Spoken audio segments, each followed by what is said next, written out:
তোমায় বলেছিলাম না রাহুলের সাথে কথা বলতে না, তাহলে কেন কথা বলেছো? কেন কথা বলবো না আমি ওর সাথে? তোমায় যা বলবে আমাকে তাই করতে হবে। হ্যাঁ, ভেবে থাকো যে তোমার কথা আমি উঠবো বসবো, কিন্তু তুমি ভুল করছো। থাকতে হলে এভাবেই থাকো, নাহলে থেকো না।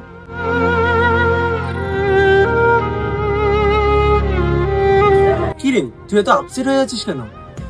আর বলিস না, আমি জাস্ট বিরক্ত হয়ে গেছি। এত সন্দেহ করে না, এত সন্দেহবাদী। সবসময় খালি এর সাথে কথা বলিস না, ওর সাথে কথা বলিস না, ওখানে যাস না, সেখানে যাস না। সব কিছুতে না করে, সব কিছুতে বাধা দেয়। আমার জাস্ট ভালো লাগছে না। আরে ছাড় না ওর কথা, আমার একটা বন্ধু আছে, তার সাথে সেটিং করে দিচ্ছ। দেখ, এটা তো ঠিক, ও বাধা দিলেও ও কিন্তু আমাকে ভীষণ ভালোবাসে। আমি কোথায় যাচ্ছি, কি করছি, কি খাচ্ছি, সব কিছুর খোঁজ রাখে। আর আজকালকার দিনে কোন ছেলেই এত কেয়ার করে বল? আর যেদিন হয়তো ওই সমস্ত করা বন্ধ করে দেবে, আমাকে বাধা দেওয়া বন্ধ করে দেবে, সেদিন ওর মন থেকে আমার জন্য ভালোবাসাই শেষ হয়ে যাবে। কারণ সেদিন আরো আমাকে হারানোর ভয় পাবে না। আর যেখানে হারানোর ভয় নেই, সেখানে ভালোবাসাও নেই। যাই হোক, তুই বস বুঝলি, আমি ওর রাগটা ভাঙিয়ে আসি।